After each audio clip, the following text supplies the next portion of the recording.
नमस्कार दोस्तों, मैं प्रभात कुमार आप सभी मित्रों को स्वागत करता हूं आपके अपने यूट्यूब चैनल पीवाईटी क्लासेस में। आइए हम आज की क्लास स्टार्ट करते हैं और देखते हैं हमारा टॉपिक क्या है। विद्युत भार।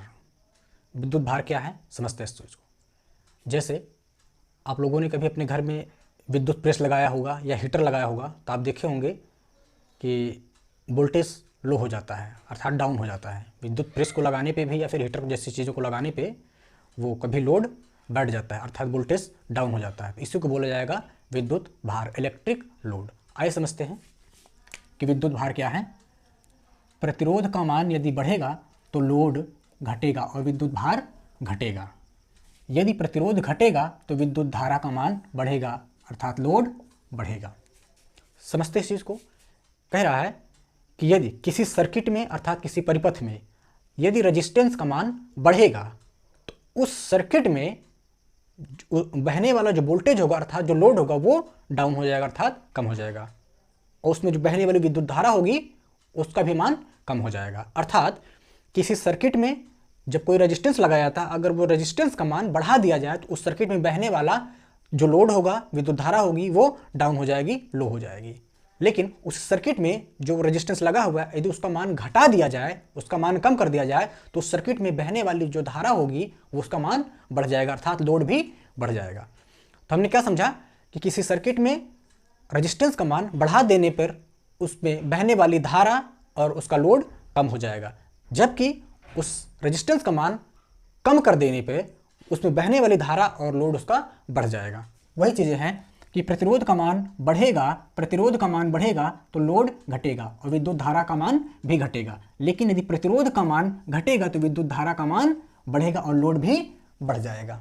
आइए आगे चलते हैं। लघुपथन या शॉर्ट सर्किट। लघुपथन या शॉर्ट सर्किट, आपने सुना होगा शॉर्ट सर्किट का नाम, या उसको हिंदी में बोलते हैं लघुपथन। शॉर्ट सर्किट क्या होता है या लघुपथन क्या होता है, आइए उसको समझने का प्रयास करते हैं।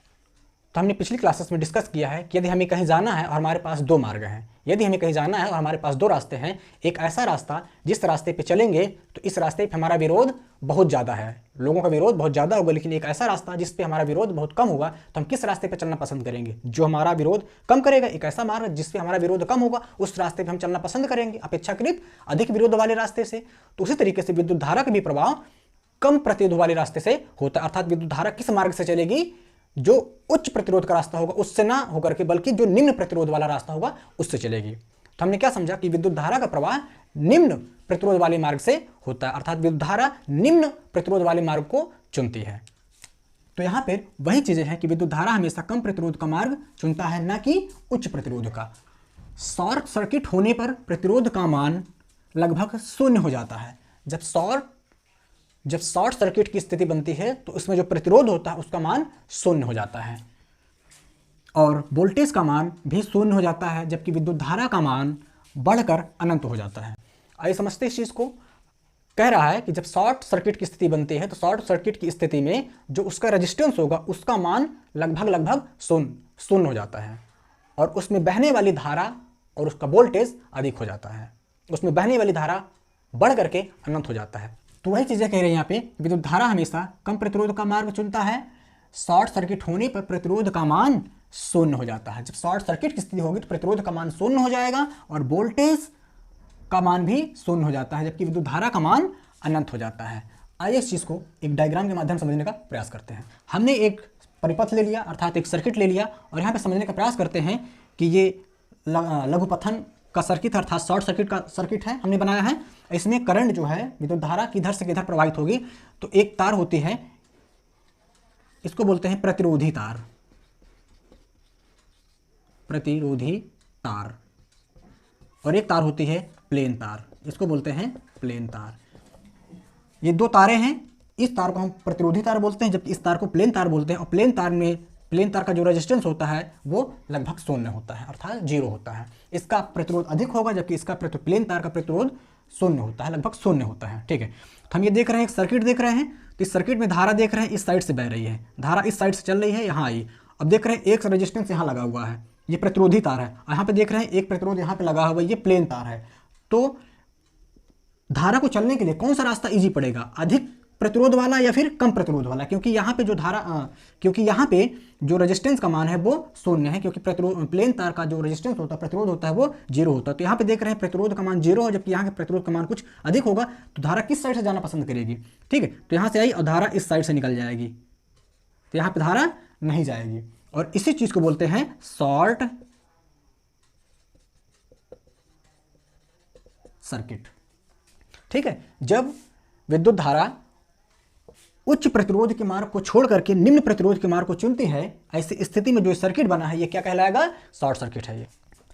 और जब ये शॉर्ट सर्किट हुआ तो इस शॉर्ट सर्किट में जो धारा का मान होगा वो बढ़ करके अधिक हो जाएगा, लेकिन जो रेजिस्टेंस का मान है ये क्या हो जाएगा? शून्य हो जाएगा। हमने क्या देखा कि विद्युत धारा हमेशा कम प्रतिरोध का मार्ग चुनता है। शॉर्ट सर्किट होने पर, ये शॉर्ट सर्किट हुआ, शॉर्ट सर्किट होने पर प्रतिरोध का मान शून्य हो जाएगा, अर्थात इसका मान जो है, ये प्रतिरोध है, इसका मान शून्य हो जाएगा, और वोल्टेज का मान भी शून्य हो जाएगा। इसमें बहने वाला जो वोल्टेज है उसका मान भी शून्य हो जाएगा, लेकिन विद्युत धारा का मान बढ़ जाता है, और बढ़ करके कितना हो जाता है? अनंत। हम यहाँ पे देख रहे हैं, ये कह रहा है कि इसमें बहने वाली जो धारा है वो धारा का मान बढ़ जाएगा, और बढ़ करके कितना हो जाएगा? अनंत हो जाएगा, लेकिन जबकि इसमें रेजिस्टेंस का मान कितना हो जाएगा? शून्य हो जाएगा। तो हम एक फार्मूला जानते हैं, I बराबर V/R। तो यदि रेजिस्टेंस का मान शून्य हो गया तो धारा का मान अनंत हो जाएगा। ठीक है, हमने यहाँ पे वैल्यू रखी I बराबर V/R का मान कितना होगा? शून्य, क्योंकि कह रहा है कि इस शॉर्ट सर्किट होने पर प्रतिरोध का मान शून्य हो गया। तो प्रतिरोध का मान अगर हम शून्य रख दें, R का मान 0 रख दें, तो हम देख रहे हैं यहाँ पे क्या हो जाएगा? ये अनंत हो जाएगा। I का मान क्या हो गया? अनंत। क्यों? क्योंकि किसी संख्या में 0 से भाग देने पर उसका मान क्या होता है? इनफाइनाइट, अर्थात अनंत। तो हमने क्या देखा कि किसी शॉर्ट सर्किट में जब रेजिस्टेंस का मान शून्य हो जाता है, तब उस सर्किट में जो धारा का मान होगा वो बढ़ करके अनंत हो जाएगा, और जब धारा का मान बढ़कर अनंत हो जाएगा अर्थात वोल्टेज बहुत अधिक मात्रा में हो जाएगा। तो जब धारा का मान अनंत अर्थात वोल्टेज की मात्रा अधिक हो जाएगी तो वो शॉर्ट सर्किट क्या हो जाएगा?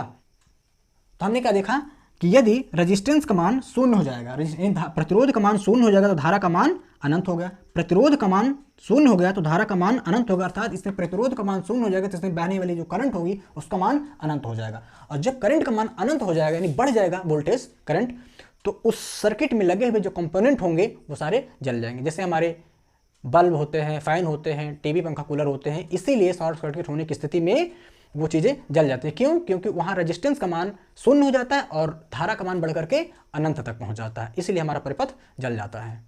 आइए नेक्स्ट पॉइंट देखते हैं। नेक्स्ट पॉइंट क्या कर रहा है? ओपन सर्किट अर्थात खुला परिपथ। ओपन सर्किट या फिर खुला परिपथ। ओपन सर्किट या फिर खुला परिपथ क्या है, इसको समझते हैं। विद्युत धारा का प्रवाह हमेशा बंद परिपथ में होता है, अर्थात जो करंट होगी उसका प्रवाह किस परिपथ में होगा? हमेशा बंद परिपथ में होगा, ना कि खुले परिपथ में। हम ये कह सकते हैं कि खुले परिपथ में विद्युत धारा का प्रवाह बिल्कुल नहीं होगा।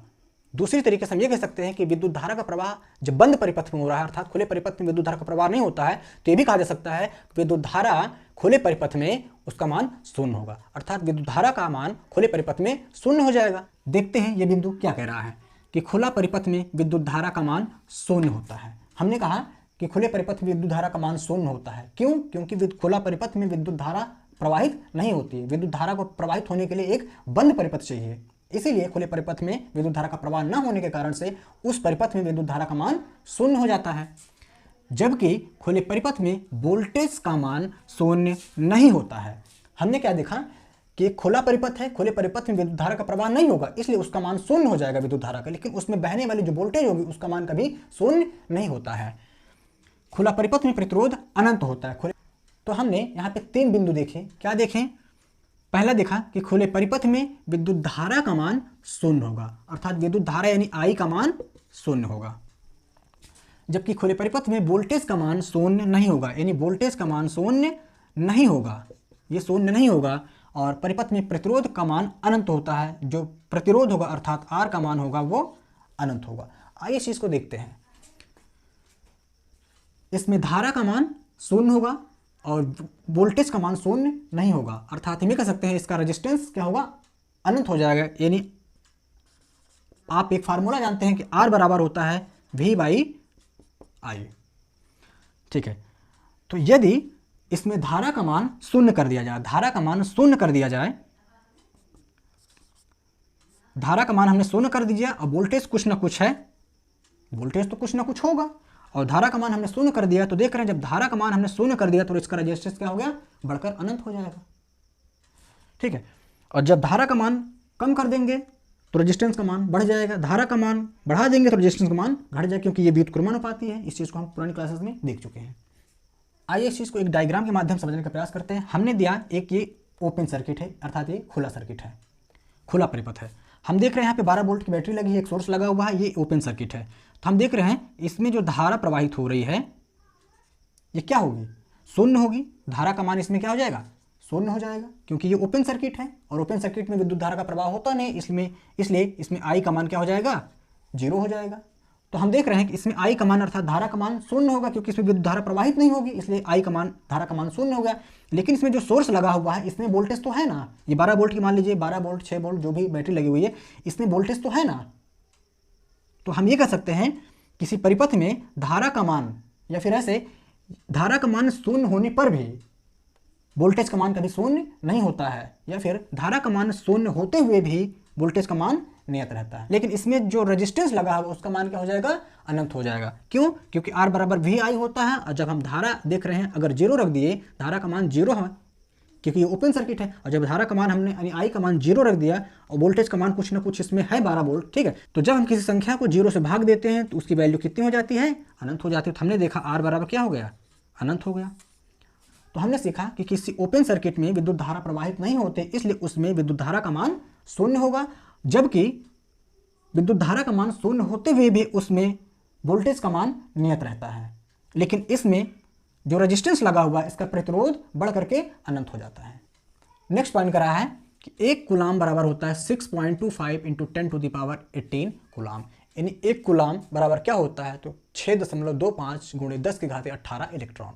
तो हमने देखा कि 1 कूलाम इक्वल टू होगा 6.25 × 10⁻18 इलेक्ट्रॉन, अर्थात 1 कूलाम बराबर 6.25 × 10⁻18 इलेक्ट्रॉन होता है। ये क्वेश्चन पूछा गया है एलपी में, इसलिए मैंने इस चीज़ को लिख दिया है, इस चीज़ को ध्यान रखिएगा।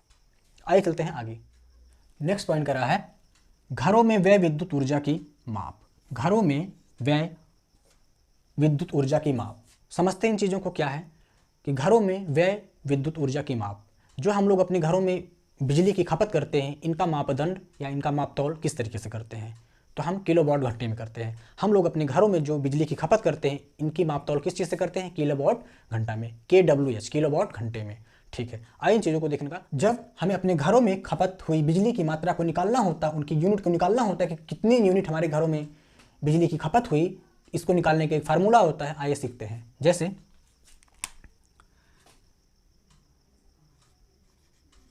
व्यय विद्युत ऊर्जा, व्यय विद्युत ऊर्जा किलोवाट घंटा में। हम देखते हैं कि हमारे घरों में जो बिजली की खपत होती है वो किस तरीके से निकल जाती है, किलोवाट घंटे में। तो व्यय विद्युत ऊर्जा यानी किलोवाट घंटा में निकाल रहे हैं, तो कुल शक्ति गुणे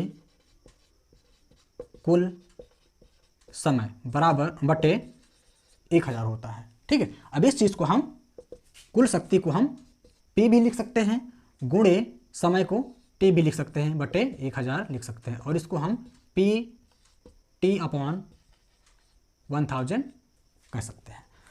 तो घरों में खपत होने वाली ऊर्जा की माप हम किस में करते हैं, किलोवाट घंटे में। फार्मूला क्या होता है, PT/1000।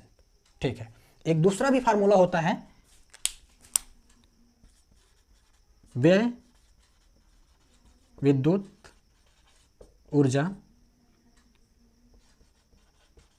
किलोवाट घंटा में वोल्ट गुणे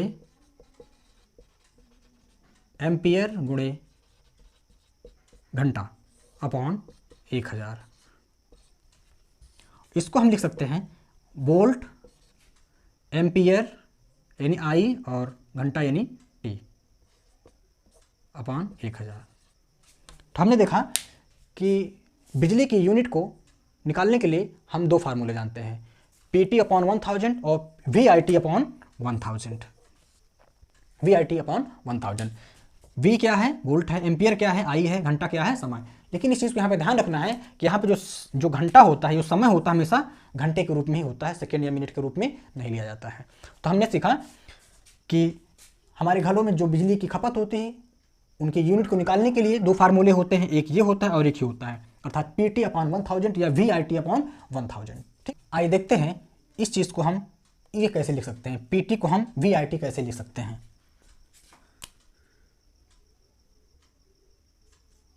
PT/1000, तो हम इस P को VI लिख सकते हैं और ये T पहले से है, इस P को हम ये VI लिख सकते हैं। क्यों? क्योंकि शक्ति का हमने आपको फार्मूला बताया है पिछली क्लासेस में, 3 फार्मूले हमने आपकी सब शक्ति देता है। P बराबर VI होता है, P बराबर V²/R होता है और P बराबर I²R भी होता है। तो शक्ति के 3 फार्मूले आपको बताए गए हैं, तो इसलिए हम यहाँ पे इस P की जगह पे VI लिख सकते हैं और ये T पहले से है, तो VIT/100 हो गया। तो देख रहे हैं एक फार्मूला हमारा ये है और एक फार्मूला। आइए इस टॉपिक से संबंधित एक क्वेश्चन को सॉल्व करके अपनी कॉन्सेप्ट को और मजबूत बनाने का प्रयास करते हैं। क्वेश्चन है, एक घर में 220 वोल्ट 40 वाट के 5 बल्ब लगे हैं। बल्ब 5 घंटे प्रतिदिन की दर से 30 दिन तक जलते हैं। बल्बों द्वारा एक महीने में व्यय की गई यूनिट की संख्या बताइए। देखिए यहाँ पे पूछ लिया ना कि कुछ बल्ब हैं, कुछ घंटे जलते हैं और एक महीने में कितनी यूनिट बिजली खर्च होगी, उनकी बात आप बताइए। ठीक है, तो कह रहा है कि एक कोई घर है, उसमें 220 वोल्ट की करंट आ रही है, 220 वोल्ट का सप्लाई दिया गया है घर में, जिसमें 40 वाट के 5 बल्ब लगे हैं और पांचों बल्ब 5 घंटे प्रतिदिन जलते हैं। ऐसा करते हैं वो 30 दिन तक अर्थात एक महीने तक जलते हैं। तो बताना है कि वो कितनी यूनिट बिजली की खपत किए हैं। तो हम जानते हैं बिजली की खपत निकालने के लिए 2 फार्मूला जानते हैं, एक होता है PT/1000 और जबकि दूसरा होता है VIT/1000। तो हम देखते हैं ये 2 फार्मूले में हमारा कौन सा फार्मूला इस पे बैठेगा। तो अगर इस सवाल में हम ध्यान दें तो हमें यहाँ पे 2 चीज़ें दी गई हैं, एक तो वोल्टेज दिया है और दूसरा पावर दिया है। देख रहे हैं, एक वोल्टेज दिया और दूसरा पावर दिया है। तो ऐसी स्थिति में जब सवाल में वोल्टेज भी दिया हो और पावर भी दिया हो तो हम ये वाला फार्मूला लगाते हैं। जब इन दो अर्थात दोनों में से कोई एक दिया हो और धारा दी हो तो ये वाला फार्मूला लगाएंगे। इस सवाल में हम ये वाला फार्मूला लगाएंगे, इसको नहीं लगाएंगे। क्यों? क्योंकि इसमें देख रहे हैं धारा अर्थात करंट, अर्थात जब इस सवाल में करंट का मान दिया रहेगा, धारा का मान दिया रहेगा, तब हम ये वाला फार्मूला लगाएंगे। इसमें धारा का मान तो दिया नहीं, इसलिए हम ये वाला फार्मूला लगा देंगे। तो हमने क्या सीखा कि जब सवाल में पावर दिया हो और वोल्टेज दिया हो, एक साथ पावर और वोल्टेज दिया हो तो हम ये फार्मूला लगाएंगे, लेकिन जब सवाल में धारा दिया हो तो इस फार्मूले पे रख के चीज़ों को सॉल्व करें। आइए इस सवाल को इस फार्मूले पे रख के सॉल्व करते हैं। इस पे नहीं रखेंगे, क्यों? क्योंकि इसमें अगर रखेंगे तो इसमें धारा पूछ रहा है, इसमें धारा की भी वैल्यू दी हुई होनी चाहिए, लेकिन इसमें धारा का मान नहीं दिया है, इसलिए हम इस फार्मूले पर रखेंगे। तो हमने क्या सीखा, जब पावर दिया हो अर्थात वॉट दिया हो और वोल्टेज दिया हो तो हम इस फार्मूले को लगाएंगे। जब ये दोनों एक साथ दे दे तो इस फार्मूले पर रख के सॉल्व करेंगे। जब इन दोनों में से कोई एक दिया हो और धारा का मान दिया हो तो इस फार्मूले पर रख के सॉल्व करेंगे। हम देख रहे हैं यहाँ पे पावर और वोल्टेज दोनों एक साथ दिया है, इसलिए इस फार्मूले पर रख के सॉल्व करेंगे, अर्थात PT/100 पे। तो PT/100 पे P का मान कितना है अर्थात पावर कितना है 40 गुणे T, यानी समय कितना है देख रहे हैं। तो कितने समय, 5 बल्ब हैं, 5 बल्ब हैं 5 घंटे, 5 बल्ब हैं 5 घंटे जल रहे हैं और कितने दिन तक जल रहे हैं 30 दिन तक जल रहे हैं, अर्थात 1 महीने तक जल रहा है। तो इसकी यूनिट बताना है आपको बटा 1000। तो हमने देखा इस एक 0 से 0 काट दिया, इस 0 को काट दिया, ठीक है। 5 × 25 चौको 100 तो यहाँ 300 बटा 10, इस 0 से ये 0 कट गया, अर्थात 30 यूनिट बिजली की खपत हुई। हमने देखा कि इस सवाल में जो कह रहा सवाल, इस सवाल के तहत जो यूनिट खर्च हो रही है वो 30 यूनिट हो रही। तो उम्मीद है आप इन चीज़ों को अच्छे से समझ पाए। नेक्स्ट पॉइंट कर रहा है कि विद्युत परिपथ में निम्न रंगों द्वारा तार प्रदर्शित किए जाते हैं। जो सर्किट होता है उस सर्किट में अर्थात जो परिपथ होता है उस परिपथ में किन किन रंगों के तारों का किस लिए इस्तेमाल किया जाता है, आइए उनके बारे में चर्चा करते हैं। जैसे RYBGB यहाँ पे 5 कलर के तार दिए गए हैं। ये सब क्या है, RYBGB क्या है, ये 5 कलर हैं। इन 5 कलर के तारों को हम अलग अलग रूप में यूज करते हैं। क्या दिया है, RYBG और B। R का मतलब रेड, Y का मतलब येलो, B का मतलब ब्लू, ग्रीन और ब्लैक। RYBGB ये 5 कलर के तारे हैं, रेड, येलो, ब्लू, ग्रीन और ब्लैक। इनका हम परिपथ में यूज करते हैं और इन्हीं के कलर की वजह से हम पहचानते हैं कि कौन से फेज है, कौन सी न्यूट्रल है या फिर कौन सी अर्थ है। RYBG ये जो 3 तारे हैं, RYB अर्थात रेड, येलो और ब्लू, इसको हम फेज के रूप में यूज करते हैं, फेज के रूप में इस्तेमाल करते हैं। जबकि जो ग्रीन होती है इसको हम भू संपर्क, जिसको हम अर्थिंग या अर्थ बोलते हैं, के रूप में यूज करते हैं। जबकि ब्लैक न्यूट्रल होती है, ब्लैक न्यूट्रल होती है। हमने क्या समझा कि ये 5 कलर के तारे होते हैं जिनको हम परिपथ में यूज करते हैं। RYB अर्थात रेड, येलो और ब्लू कलर के तारों को हम फेज के रूप में यूज करते हैं, जबकि ग्रीन तार को हम अर्थिंग के रूप में यूज करते हैं, और जो ब्लैक कलर की होती है वो न्यूट्रल होती है। आइए कुछ महत्वपूर्ण बिंदुओं पे चर्चा करते हैं। पहला पॉइंट है, केल्विन ब्रिज से निम्न प्रतिरोध को मापा जाता है। केल्विन ब्रिज का इस्तेमाल हम किस लिए करते हैं, निम्न प्रतिरोध को मापने के लिए करते हैं। जो कम रेजिस्टेंस होते हैं उनको नापने के लिए हम केल्विन ब्रिज को इस्तेमाल करते हैं। इसीलिए कहा गया केल्विन ब्रिज का इस्तेमाल निम्न प्रतिरोध को मापने के लिए किया जाता है। अगर ये निम्न प्रतिरोध है तो कोई उच्च प्रतिरोध भी होगा, तो उच्च प्रतिरोध को मापने के लिए किस यंत्र का प्रयोग किया जाता है, उसके लिए हम मेगर का यूज करते हैं। हमने क्या सीखा कि केल्विन ब्रिज का इस्तेमाल निम्न प्रतिरोध को मापने के लिए किया जाता है, जबकि मेगर का इस्तेमाल उच्च प्रतिरोध को मापने के लिए किया जाता है। वीन ब्रिज से धारिता मापी जाती है। वीन ब्रिज से हम आवृत्ति को भी मापते हैं। हमने पिछली क्लासेस में आपको बता के रखी हैं कि DSW और MHA। DSW आइए थोड़ा सा इसको देखते हैं। DSW MHA ये है वीन, ये है शेयरिंग, ये है डिसोटी। हमने ये सारी चीज़ें आपको पिछली क्लासेस में पढ़ा के रखी हैं। ये है एंडरसन, ये है हेज और ये है मैक्सवेल।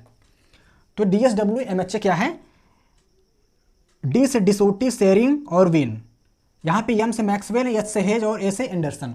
इनका इस्तेमाल हम धारिता को मापने के लिए करते हैं, जिसे हम इंडक्टर बोलते हैं, जबकि इनका इस्तेमाल हम प्रेरक को मापने के लिए करते हैं। ठीक है, इनका इस्तेमाल हम धारिता मापने के लिए करते हैं, जिसको हम इंग्लिश में कैपेसिटर करते हैं। अर्थात इन तीनों का इस्तेमाल कैपेसिटर मापने के लिए करते हैं, जबकि इन तीनों का इस्तेमाल इंडक्टर अर्थात प्रेरक को मापने के लिए करते हैं। साथ ही ये जो वीन ब्रिज है, इसका इस्तेमाल हम आवृत्ति या फ्रिक्वेंसी को मापने के लिए भी करते हैं, जबकि शेयरिंग का इस्तेमाल धारिता मापने के साथ साथ हम जो एप्सिलॉन नॉट अर्थात निर्वात की परमवैद्युतशीलता है, इसको मापने के लिए भी किया जाता है। इसको हम पिछली क्लासेस में डिटेल कर चुके हैं। आइए आगे देखते हैं। यदि दो तारे समानांतर क्रम में एक ही दिशा में एक ही दिशा में धारा प्रवाहित हो तो एक दूसरे के प्रति आकर्षित होंगे। ये बिंदु कह रहा है कि यदि दो तारे हैं, मान के चलिए ये दो तारे हैं जो कि समानांतर में हैं और दोनों की दो धाराएं हैं एक ही दिशा में बह रही हैं, तो दोनों आपस में अट्रैक्शन करेंगे अर्थात आकर्षित होंगे। तो हमने देखा कि ये दो तारे हैं जो कि समानांतर पे हैं, समान दूरी पे रखी हुई हैं, और इनमें जो प्रवाहित धारा है वो भी एक ही दिशा में है, तो इनके बीच में क्या होगा, आकर्षित होगा। ये दोनों तारे एक दूसरे के प्रति क्या होंगी, आकर्षित होंगी। जबकि ये तारे एक दूसरे के प्रति प्रतिकर्षित यानी विकर्षण होगा इनके बीच में आकर्षण होगा, इनके बीच में प्रतिकर्षण होगा, क्योंकि यहाँ पे धाराएं विपरीत दिशा में है। तो हमने क्या सीखा कि दो समानांतर तारे जिसमें धाराओं की दिशा समान हो उसमें आकर्षण होगा, जबकि दो समानांतर तारे जिनमें विद्युत धारा का जो प्रवाह वो विपरीत क्रम में होगा, तो वहां पे प्रतिकर्षण। देखते हैं नेक्स्ट बिंदु को। पानी में अगर सप्लाई के दो तारों को डाला जाए और दोनों तार के पास में बुलबुले बनते हैं तो वह सप्लाई डीसी है, और यदि बुलबुले बने बिना पानी गर्म हो रहा है तो वह सप्लाई एसी है। जब कभी दो तारों के माध्यम से हम पानी को गर्म करने का प्रयास करते हैं, ठीक है, तो यदि पानी गर्म हो रहा हो लेकिन उसके साथ साथ बुलबुले निकल रहे हैं तो वो सप्लाई कैसी होगी? डीसी होगी। हमने मान लीजिए एक तार ये डाला और एक तार ये डाला पानी में, ठीक है, यानी दोनों तारों के पास में अगर बुलबुले निकल रहे हैं तो ये जो करंट होगी ये कौन सी करंट है? डीसी करंट है, ठीक है। लेकिन और यदि बुलबुले बने बिना पानी गर्म हो रहा है तो सप्लाई डीसी है। इसको एक लाइन में समझते हैं। दो तारे हैं, इन दो तारों के माध्यम से पानी गर्म करने का प्रयास करते हैं। यदि ये दो तारे पानी में हैं और करंट को फ्लो किया जाए, अगर ये बुलबुले दे रहे हैं, इनके आसपास बुलबुले निकल रहे हैं तो ये कैसी धारा होगी? कैसी करंट होगी? डीसी होगी। पानी गर्म हो रहा है लेकिन बुलबुले नहीं निकल रहे हैं तो इसका मतलब ये क्या है? एसी है। उम्मीद है आप इस चीज को समझ पा रहे हैं। तो हमने क्या समझा? दो तारों के माध्यम से जब पानी को गर्म किया जाता है और पानी में अगर बुलबुले निकलते हैं, बुलबुले के साथ अगर पानी गर्म होता है तो वो करंट कैसी होगी? डीसी होगी। यदि पानी गर्म हो रहा है लेकिन बुलबुले नहीं निकल रहे हैं तो इसका मतलब वो एसी करंट है। आइए नेक्स्ट बिंदु को देखते हैं। बेकेलाइट का परावैद्युत सामर्थ्य 17 से 21 kVmm होता है। बेकेलाइट है। बेकेलाइट होता क्या है? बेकेलाइट का यूज हम रेडियो और टेलीविजन के कवर को बनाने के लिए करते हैं। जो बेकेलाइट होता है ये रेडियो और टीवी के कवर को बनाने के लिए किया जाता है बेकेलाइट का। इसका जो परावैद्युत सामर्थ्य है वो 17 से 21 kVmm होता है। इसको पूछा गया एग्जाम में, इसलिए मैंने इसको लिखा है। इसको याद रखिएगा कि बेकेलाइट क्या है? बेकेलाइट से रेडियो टेलीविजन के कवर को बनाया जाता है और इसका जो परावैद्युत सामर्थ्य है वो 17 से 21 kVmm होता है। अगला बिंदु है टोस्टर का तापन अवयव नाइक्रोम का बना होता है। टोस्टर का यूज, टोस्टर जानते हैं क्या होता है? तो टोस्टर एक कंपोनेंट होता है, ठीक है, वो उसमें से बहुत अधिक मात्रा में विद्युत की उष्मा निकलती है, उष्मा जनरेट होती है। अर्थात हम आपको पिछली क्लास में बता चुके हैं जो एलिमेंट्स हीटिंग पे आधारित होंगे उसमें कौन सी तार लगाई जाएगी? तो नाइक्रोम की। इसीलिए कहा गया जो टोस्टर में तापन अवयव है वो क्या है? नाइक्रोम, क्योंकि नाइक्रोम हीटिंग एलिमेंट्स में यूज किया जाता है जबकि लाइटिंग एलिमेंट्स में टंगस्टन। तो कह रहा है कि टोस्टर का तापन अवयव नाइक्रोम का बना होता है। अच्छा, टोस्टर का इस्तेमाल किस में किया जाता है? ब्रेड को पकाने के लिए, ब्रेड को गर्म करने के लिए हम लोग टोस्टर की यूज करते हैं। जब गर्म किया जाएगा तो उसमें अधिक उष्मा चाहिए गर्म करने के लिए, और इसीलिए अधिक उष्मा पाने के लिए हम लोग टोस्टर में नाइक्रोम की तार का इस्तेमाल करते हैं। नेक्स्ट पॉइंट है सोल्डर। सीसा और टीन का मिश्रण होता है। सोल्डर बहुत इंपॉर्टेंट है, ये वेरी वेरी इंपॉर्टेंट। ये कई बार एग्जाम पूछा गया है कि सोल्डर किसका धातु होता है, अर्थात किन धातुओं का मिश्रण होता है? तो सीसा और टीन का। सोल्डर जो है सीसा और टीन का एक मिश्र धातु होता है। आपने देखा होगा इलेक्ट्रिशियन वगैरह के पास वो सोल्डरिंग करके चीज़ों को पिघला करके डालते हैं, ठीक है। इसमें पूछा जाता है कि सीसा कितने % होता है और टीन कितने % होता है। तो सीसा जो है ये सीसा और टीन, सीसा 37% होता है जबकि टीन 63%। सीसा 37% और टीन 63% होता है। इस चीज को ध्यान रखिएगा।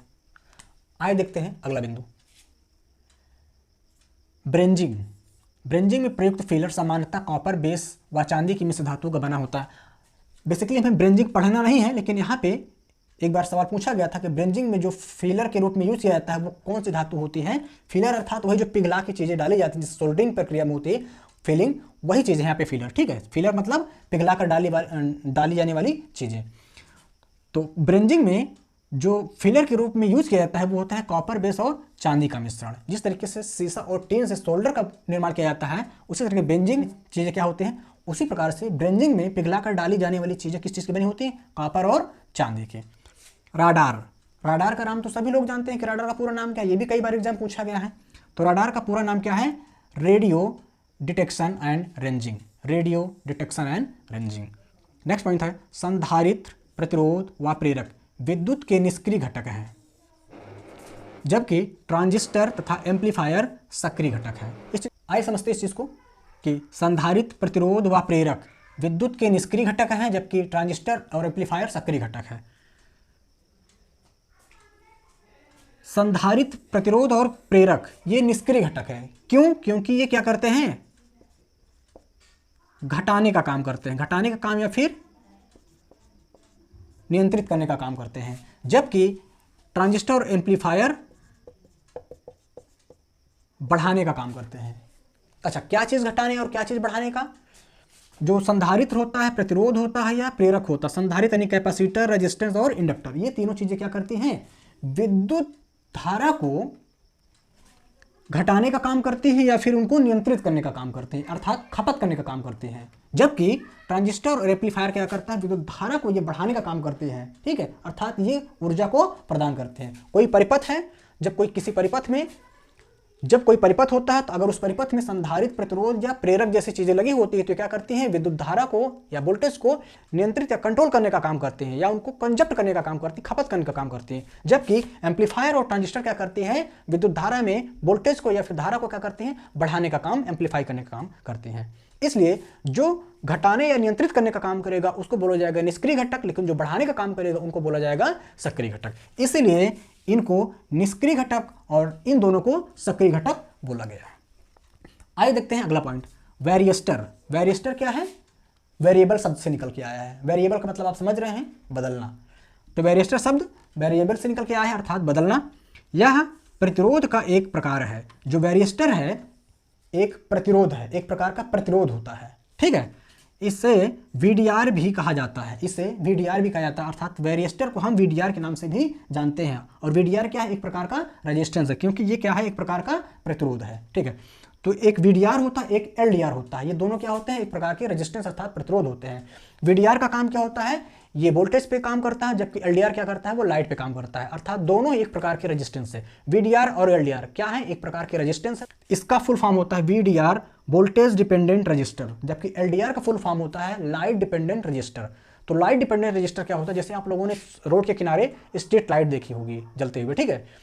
तो वो क्या हो, अच्छा कौन सी स्ट्रीट लाइट? जो सोलर पैनल होता है, सोलर सेल वाले होते हैं, सोलर पैनल जो होता है उसमें LDR कंपोनेंट यूज किया जाता है। क्यों? क्योंकि जब सूर्य की रोशनी पड़ती है तो ऑटोमेटिक आप देखे होंगे कि वो लाइट बंद हो जाती है, लेकिन जैसे सूर्य की रोशनी खत्म होती है, अर्थात शाम का टाइम होता है, रात का समय होता है, तो वो LDR की वजह से वो क्या होता है? वो अपने आप फिर चीज़ें ऑटोमेटिक जल जाती हैं, ठीक है। तो हमने देखा होगा जो स्ट्रीट लाइट होती है, सोलर पैनल, सोलर सेल वाले, उसमें LDR कंपोनेंट यूज किया जाता है। क्यों? क्योंकि सूर्य की रोशनी आते ही वो अपने आप बुझ जाती है और सूर्य की रोशनी जाते ही वो अपने आप ऑटोमेटिक जल जाती है, अर्थात LDR और VDR। L यानी लाइट, लाइट डिपेंडेंट रजिस्टर, जो लाइट पे आधारित हो उसे हम LDR कहेंगे, जो वोल्टेज पे आधारित हो वो VDR कहेंगे। Light dependent register, voltage dependent register.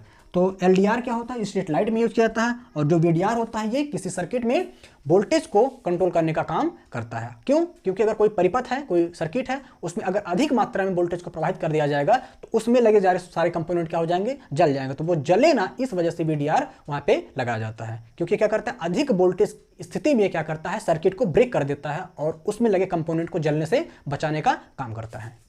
तो यहाँ पे चीजें कह रहा है कि यह प्रतिरोध का एक प्रकार है, इसे VDR भी कहते हैं। यह जिंक ऑक्साइड का बना होता है, जो VDR होता है ये जिंक ऑक्साइड का बनाया जाता है।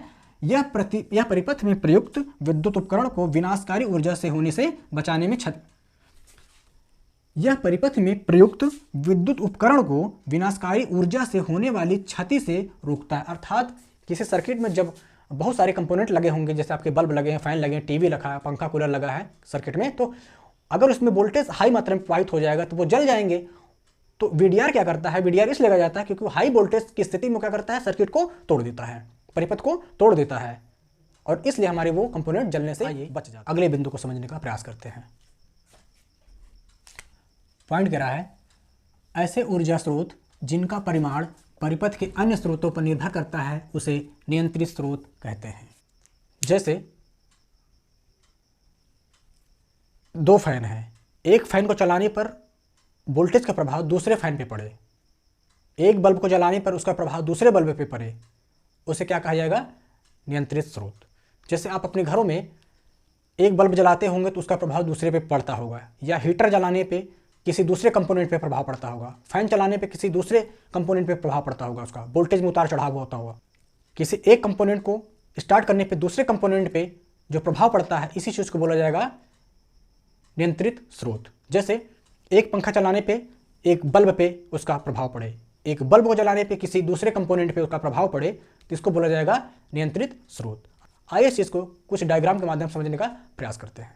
जैसे पहला डायग्राम, दूसरा, तीसरा और चौथा, इन डायग्राम पे आधारित क्वेश्चन पूछे जाते हैं। डायग्राम बना के दे देगा और आप पूछेगा ये धारा नियंत्रित धारा स्रोत का सिंबल है या किसका नियंत्रण और किसका स्रोत का सिंबल है, ऐसे पूछता आपसे सवाल। ठीक है, तो देखते हैं पहला डायग्राम क्या कर रहा है। ये डायग्राम वोल्टेज नियंत्रित वोल्टेज स्रोत का है, ये डायग्राम धारा नियंत्रित वोल्टेज स्रोत का है, ये डायग्राम धारा नियंत्रित धारा स्रोत का है, जबकि ये डायग्राम वोल्टेज नियंत्रित और धारा स्रोत को पहचानेंगे कैसे, तो समझते हैं डायग्रामों का क्या मतलब है। इसमें कुछ और चीज़ें बनी, इसमें और सभी डायग्रामों में अलग अलग निशान बने हैं और अलग अलग चीज़ें लिखी हैं। ये क्या है, आइए इनको समझने का प्रयास करते हैं। यहाँ पे देख रहे हैं V लिखा है, यहाँ पर A भी लिखा है, यहाँ पे V लिखा है, यहाँ पे A भी लिखा है, यहाँ पे I लिखा है, यहाँ पे AI लिखा है, यहाँ पे I लिखा है और यहाँ पे A भी लिखा है। ये चीज़ें क्या है, यहाँ पे प्लस माइनस, यहाँ पे प्लस माइनस है, इन दोनों में एरो बना हुआ है बीच में। आइए इन चीज़ों को समझने का प्रयास करते हैं। तो जो ये बाएं साइड वाली चीज़ें हैं ये नियंत्रण को दिखाएंगी, जो दाएं साइड वाली चीज़ें यहाँ पे लिखी हुई इस डायग्राम में जो दाहिने साइड लिखी है ये नियंत्रण को दिखाएंगी, जो बाएं साइड लिखी है ये सोर्स को दिखाएंगी। ठीक है, ये चीज़ें जो बाएं साइड में हैं ये किसको दिखाएंगी, नियंत्रण को दिखाएंगी, अर्थात इसका संबंध इससे है और इसका संबंध इससे है। ठीक है, इसका संबंध किससे है, इससे है, जबकि इसका संबंध इससे है, इसका संबंध इससे है, जबकि इसका संबंध इससे है। तो हम ये कहेंगे कि किस चीज़ का डायग्राम है ये, वोल्टेज नियंत्रित। यहाँ पे दाहिने साइड क्या लिखा है, V लिखा है अर्थात वोल्टेज, V अर्थात वोल्टेज, तो दाहिने साइड है अर्थात नियंत्रण, वोल्टेज नियंत्रण अर्थात वोल्टेज नियंत्रित। ये भी यहाँ पे लिखा है अर्थात ये भी वोल्टेज है, लेकिन ये क्या है, ये स्रोत है, तो ये वोल्टेज स्रोत है, ये वोल्टेज नियंत्रण है। तो ये किस चीज़ का डायग्राम है, वोल्टेज स्रोत वोल्टेज नियंत्रण का, जबकि यहाँ पे ये क्या है, स्रोत है, तो ये वोल्टेज स्रोत धारा नियंत्रण। आई क्या होते हैं, धारा, अर्थात ये धारा नियंत्रण वोल्टेज स्रोत है।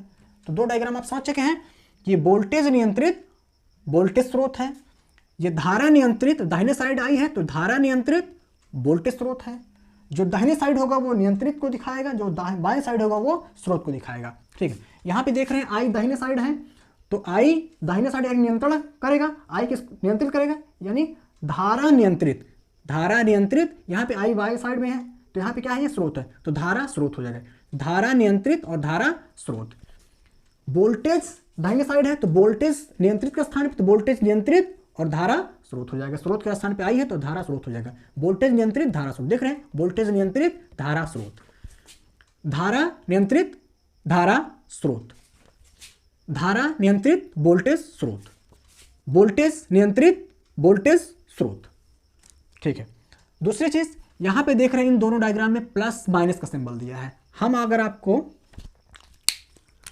आपको बताना चाहें तो जैसे हम बैटरी लगाते थे, ये किस चीज़ का, डीसी का प्रतीक है, हम मान लीजिए यहाँ पे 6 वोल्ट की बैटरी लगा दिए, तो वोल्ट यानी ये वोल्ट और ये क्या है माइनस, ये पॉजिटिव, इसीलिए माइनस पॉजिटिव लगाया गया, अर्थात जहाँ पे माइनस प्लस का निशान है अंदर में ये वोल्टेज अर्थात वोल्टेज को दिखाने का काम करेगा। जहाँ पे आई है वो एरो बना हुआ है, धारा को हम आई से डिनोट करते हैं, आई अर्थात ये एरो बना हुआ है तो इसको ये धारा को बताने का काम करेगा। जहाँ पे एरो बना होगा वो धारा नियंत्रित धारा स्रोत का सिंबल हो सकता है, लेकिन जहाँ पे प्लस माइनस वाला सिंबल है अंदर में वो किस चीज़ का हो सकता है, वोल्टेज नियंत्रित अथवा वोल्टेज स्रोत का हो सकता है। तो देख रहे हैं इसमें प्लस माइनस कॉमन है, यहाँ पे ये दोनों एरो कॉमन है। ठीक है, बात आती है ए और ए, ये चारों ए जो होते हैं सभी में कॉमन होते हैं, इस चीज़ को ध्यान रखिएगा। तो दोस्तों बेसिक ऑफ इलेक्ट्रिसिटी को जो थ्योरी की क्लास थी आज हमारी ये समाप्त हुई। यदि आपको बेसिक ऑफ इलेक्ट्रिसिटी टॉपिक से संबंधित क्वेश्चन को सॉल्व करना है तो आप कमेंट करके ज़रूर बताइएगा, मैं इस टॉपिक से संबंधित कुछ सवाल को आपको सॉल्व करा दूंगा और आपको एक तरीका पता चल जाएगा कि इस टॉपिक से संबंधित किस प्रकार के सवाल आते हैं, उन सवालों को किस तरीके से सॉल्व करना होता है। तो उम्मीद है आपको आज की क्लास बेहतरीन तरीके से समझ में आई होगी। अगर आपको हमारी वीडियो पसंद आती है तो हमारी वीडियो को लाइक करें, दोस्तों में शेयर करें और चैनल को सब्सक्राइब भी करें। जय हिंद, जय भारत।